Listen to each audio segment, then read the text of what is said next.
Hello, my friends. Welcome to Lindy's Magpie Reads. I'm doing a March wrap-up. Just trying to hit the highlights of March since I haven't been doing so many videos lately, but I still want to talk about books, especially the best ones. So this is my chance. But first, I want to tell you about all the things that I've been busy with besides reading. So I'm a volunteer for the Vic West Food Security Group, and there's a community garden near me, and a couple of times this month I have volunteered there doing weeding, garden upkeep, that kind of thing, in addition to gardening here in the house where we live. I've also been quite involved with rowing. I mentioned earlier that I am taking additional training in order to be a coach, an assistant coach. And I've completed 5 e-learning courses, 1 Zoom thing, and I've got 1 more e-learning course that's not being released actually until this month, until April. That's a revised ethics in sports module. So once I've got that, I'm ready to go. But I am signed up to assist with a whole bunch of programs in the month of April and May. The Gorge Narrows, where I row, is it's beautiful.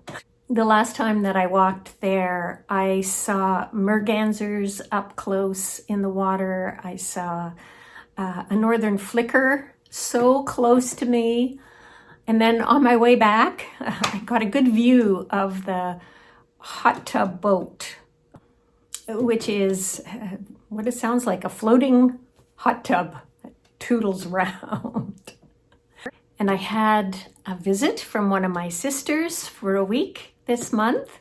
We had a great time knitting together, Simon and I. We also went to Pender Island at the invitation of a shepherd there who raises Cotswold sheep. These sheep have quite a unique type of wool. Their locks are so curly and gorgeous, and the wool itself is very strong fiber.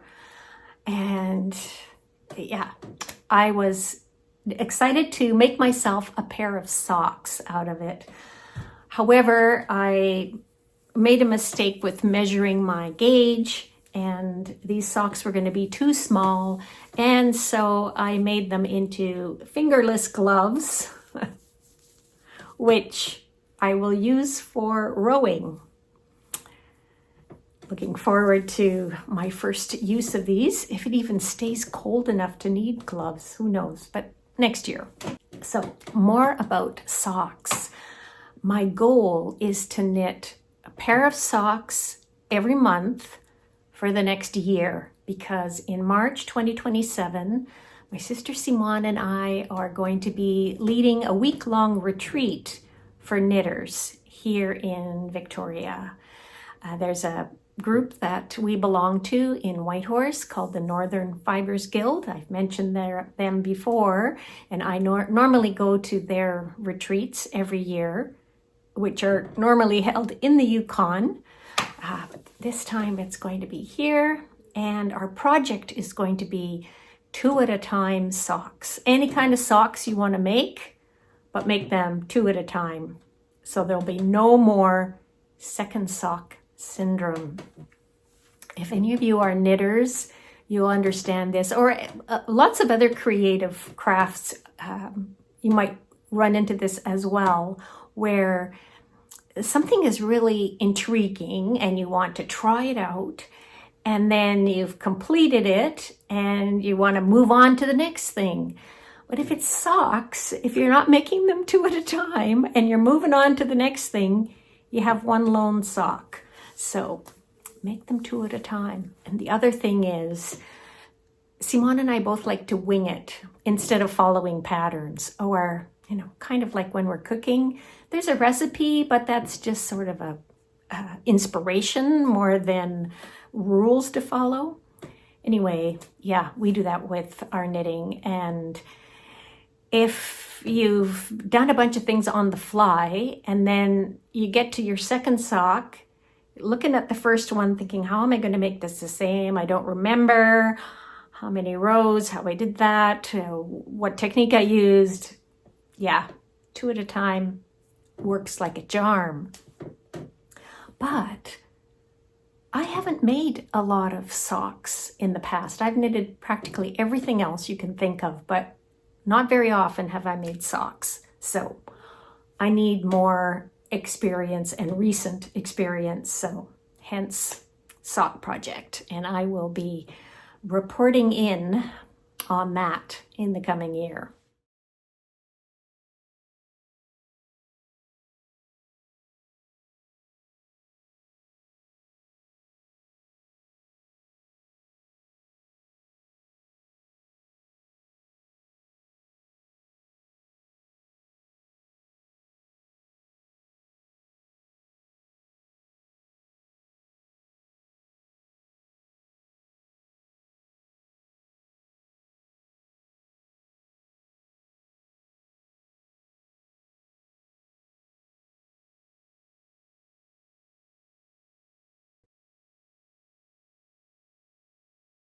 All right, on to the books. So I fulfilled 2 of the challenges in the Ben Reads Good Storygraph Reading Challenge. The one for March is to read a book that's been adapted into an Oscar-nominated film. And so I read Ted Chiang's story collection, Stories of Your Life and Others. Well, I listened to the audiobook, actually. And one of the stories in that collection, which is actually a novella, The Story of Your Life, was first published in 1998. And it was adapted into a film, Arrival, by Eric Hessever in 2016. I've not seen the film, but I am curious to see it now that I've read the story. It was Melissa of the BookTube channel Fully Booked who recommended Ted Chiang to me a long time ago. So his work has been on my TBR for a long time, and I took the opportunity with this reading challenge to finally get to it, and I'm glad that I did. The thing about listening to it in Hoopla, though, was even though there are 2 audiobook narrators, a man and a woman, they didn't always alternate. And in this particular edition, the stories follow so quickly one after another, it's almost like without taking a breath. And if there wasn't a switch between 2 different narrators, as there wasn't in every case, it was like the story was still continuing, except it was a different story. So I didn't like that too much. Usually in Hoopla, you can see chapter by chapter view and stop after each chapter, but that wasn't possible with this particular recording for some reason. The stories, though, I enjoyed very much. They're all science fiction, and one was sort of an alternate Tower of Babel. There were automatons based on the Golem mythology, mathematics equation that made any 2 numbers equal to each other, which is kind of mystifying, and the terrible power of angels. Which reminds me, I started listening to George Saunders' new novel, Vigil. There's angels in that one. After an hour and a half, I bailed. So it might be the right book for me at a different time, but not now. Oh, and did I tell you what the story of your life is about? I don't think I did. It's communication with alien life forms, and just a different way of using language or thinking about communication. blew my mind, loved it. And I hadn't yet done the January prompt for Ben Reads Good, which was to read a book with food in the title. And I did have one on my waiting list for quite a while at the library. And when it came in, this was what I had for January's prompt. Maple syrup, a short history of Canada's sweetest obsession. It's by Peter Kuitenbrouwer. His parents are Dutch immigrants, and they had a maple syrup farm in Quebec. The audiobook is read by the author, and he is now a journalist. I think he covers mostly agricultural topics. He certainly covers maple syrup. And there is so much to the history of this, from the trees to the indigenous peoples gathering maple syrup and how they showed European settlers how to do it. The amazing facts, like it takes 40 buckets of sap to make 1 bucket of syrup. What used to be a really labor-intensive process, which is what I have in my mind, nowadays is high-tech machinery, vacuum pumps that are pumping the sap through tubes, miles and miles of plastic tubes that crisscross the forest, and reverse osmosis that takes away a lot of the water instead of having to spend hours and hours and hours boiling it. So yeah, many, many changes. He also talked about the great maple syrup heist, which was the most valuable heist in Canadian history. It took place in Quebec between 2011 and 2012, so over the course of a number of months. Something like 3,000 tons of maple syrup stolen from a warehouse. And the monetary value of that was $18.7 million worth. Fascinating story.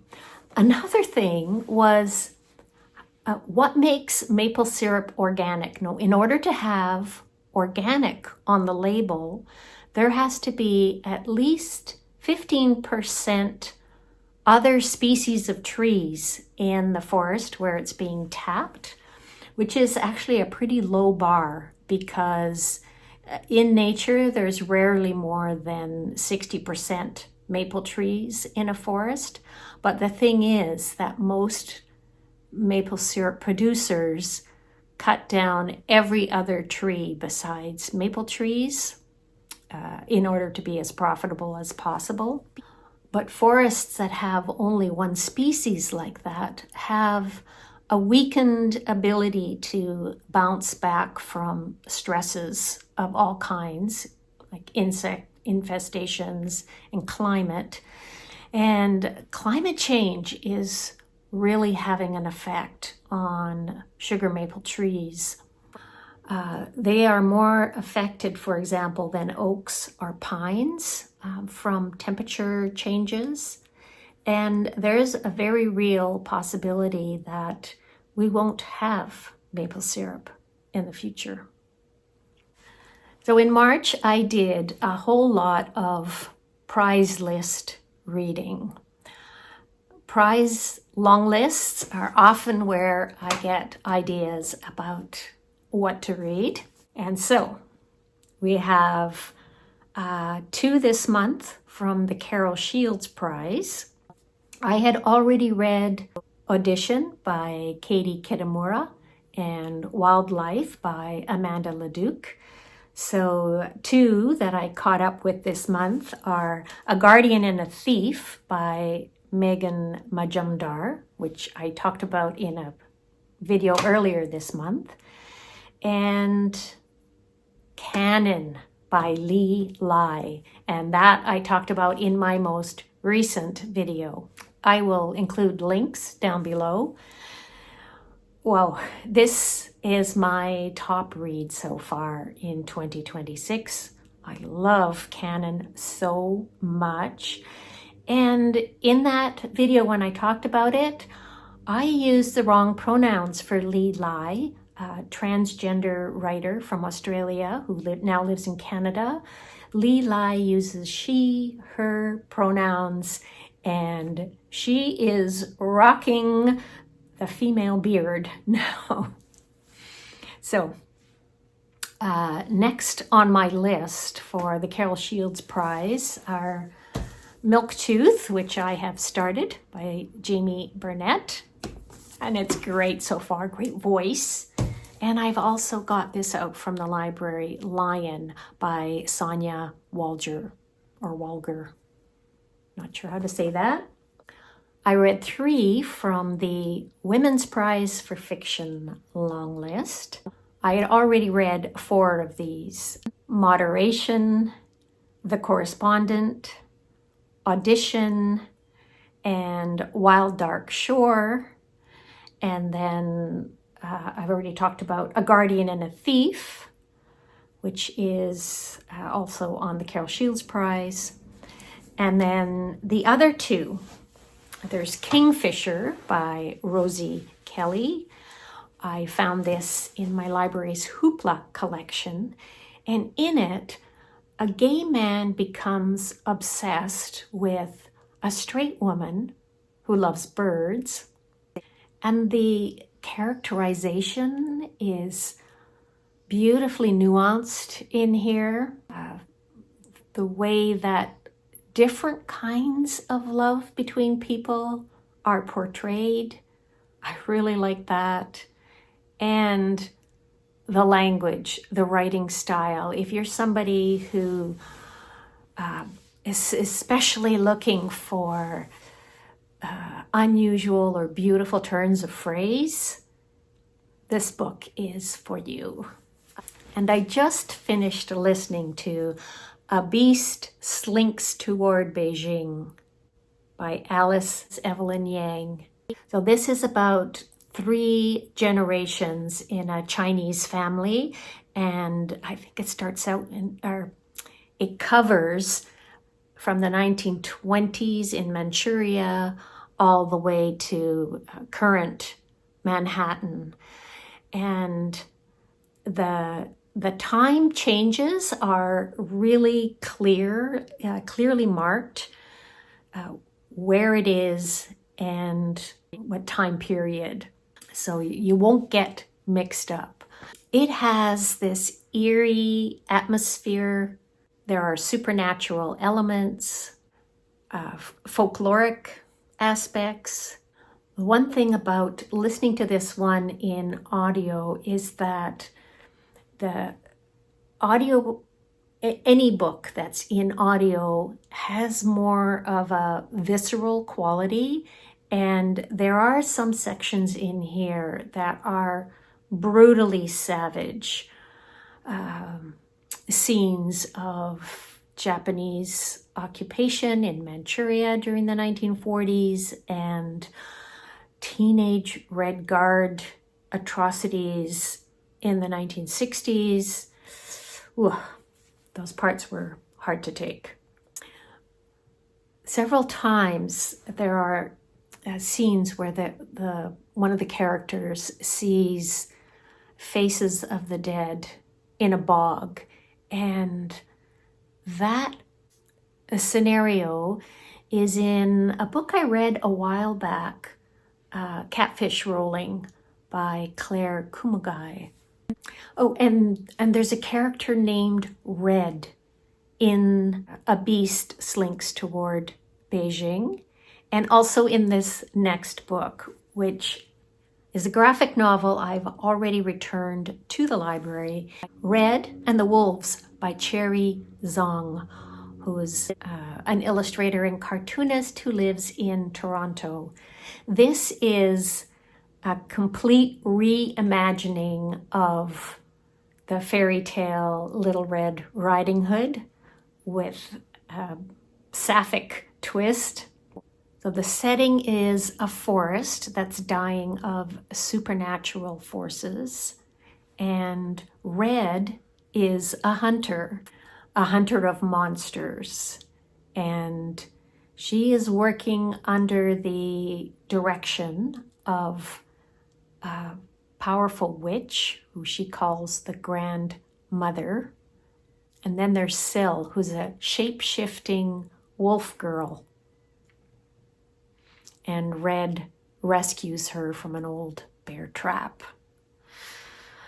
The issue of trust is really well explored in this fantasy graphic novel that is aimed at an adult audience. In March, I also read one book that was shortlisted for the International Booker in 2026, and that is Taiwan Travelogue by Yang Shuang-Zi, translated from Mandarin by Lin King, and I spoke about that one in an earlier video. Sometimes it takes me a while to get to books that I have heard about because of a long list. So that's the case for these next books, including this one long listed for the Booker in 2025, Seascraper by Benjamin Wood. And I listened to the audiobook read by the author. The audiobook has song and guitar accompaniment by the author, so it's pretty special. The story is set in the 1960s on the Irish seacoast in northern England. We've got Thomas, who's 20, and he works as a shanker, which means he drives his cart and horse out onto the beach when the tide is out, and he scrapes up shrimp. But his dream is to be a folk musician. Within the space of a few days, when a stranger comes to town, someone from Hollywood who wants to make a movie, Thomas's life is completely turned upside down. And that's Seascraper. It's great. And on the Giller Prize long list last year, there was a book that I initially wasn't too interested in, but my sister Zan told me, I think you'd like it. She was right. The Sideways Life of Denny Voss by Holly Kennedy, who's a writer from Alberta. She set this book in Minnesota, however, because of gun culture in the United States, and this is central to what's going on in the story. Denny is 30 and he has a developmental disability, and he's in jail charged with murder. So over the course of the story, we find out what happened. It's really well done, and I'm glad to have been able to participate in March Mystery Madness. So I don't read a lot of mysteries. I'm counting this one. March Mystery Madness has a whole bunch of hosts, including my friend Marilyn Maya Mendoza. If you want more information, I'm going to include links in the show notes down below. So the theme for March Mystery Madness this year was mysteries around the world, and I actually didn't go too far. So there's Minnesota, and I went as far as the East Coast, and this next book is set in Maine. There's a mysterious death in it, although it's maybe not so much a mystery, but the book, I've still got it here. It's Tell Me Everything by Elizabeth Strout. And I'm not even gonna keep holding it up because I'm holding my iPad and there's just too much holding.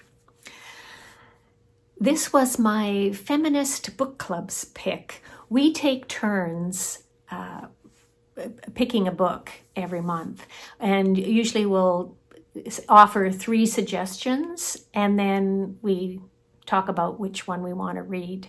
And this was Laura's pick, and I had previously dismissed the idea of reading Tell Me Everything because I'd already read 5 of her books and I thought, I don't need to read anymore. I read Amy and Isabel back in the 90s. I read Olive Kitteridge, My Name is Lucy Barton, which I thought was okay. The Burgess Boys, I remember bailing on that one. I did give a second Lucy Barton book a try, and it ended up being a 5-star read for me. The title is Anything is Possible. But I just didn't feel drawn to continue on with any of the other books. There's more Lucy Barton books and more Olive Kitteridge. All of the characters from all these other books show up in Tell Me Everything. It's mainly Olive Kitteridge and Lucy Barton, and they tell each other stories. But all of these other characters from the books, including Amy and Isabel, and Bob Burgess, he's the lawyer who is defending a man who has been accused of killing his mother. So that's the mystery aspect in this book. I really liked that almost all of the characters are either retired or nearly retired or retired for a long time. So they're all older people and still have so much going on in their lives. And yeah, it was great. So another BookTube event that's been going on for a number of years is Middle Grade March. And I read 4 middle grade books this month, including one that has been on my list since 2023 when it won 2 big awards, the Newbery and the Coretta Scott King, which is the first time a Black woman has won both of those awards. And it was for the book Freewater, and the author is Amina Luqman-Dawson. I listened to the audiobook, and there are 2 audiobook narrators, Cece Aisha Johnson and Carrie Height. So this story is loosely based on the Maroon communities in the American South. We've got 12-year-old Homer and his little sister Ada, who's 7, and they escape enslavement and end up with a community in the Great Dismal Swamp. And the audio is 10 hours long. It is so gripping. I highly recommend this for family listening if you're going on a car trip or something like that, because it is interesting and suitable for a very wide range of ages, pretty much age 8 or 9 and up. The booktubers for Middle Grade March are Katie, Krista, and Amanda. I'll link information about them down below. And they have prompts for Middle Grade March. And Freewater actually fits 3 of the prompts. So by a BIPOC author and historical fiction, and is about siblings. And the other 3 middle grade books were all read especially for March 31st, which is the Trans Day of Visibility. And I was planning to do a whole video with all books by trans authors. I still will, but I just haven't got to it yet.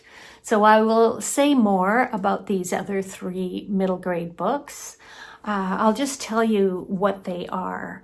So there's King and the Dragonflies by Kaysen Callender. And that one also fills 3 prompts. BIPOC author, a name in the title. It's about a boy named King. And it's about siblings as well. This one, Dotson, which is nonfiction by a trans writer, Grayson Lee White. I'll tell you more about that another time. And a graphic novel by a New Zealand trans cartoonist, Kay O'Neill. This one, A Song for You and I. It fills the prompt with a book on the cover, because the back cover has got one of Kay O'Neill's previous books. There's a picture of it there, The Moth Keeper. Kay O'Neill has also written the Tea Dragon series and a number of other books. As you can see, this one is a fast reads copy from the library, very popular. Even though the title is not grammatically correct, I was hoping that there would be something in here that would explain why the title is A Song for You and I instead of A Song for You and Me, like maybe a character named I, but no. And another thing, since I'm a rower, I notice these things. There's one section where Rose, one of the central characters, is asked if she knows how to row. And then right in the next scene, she's being taught how to paddle. Clearly paddle. It's not rowing. There's no oars. Where are editors these days? Anyway, that is all I've got for you today. That's a lot, isn't it?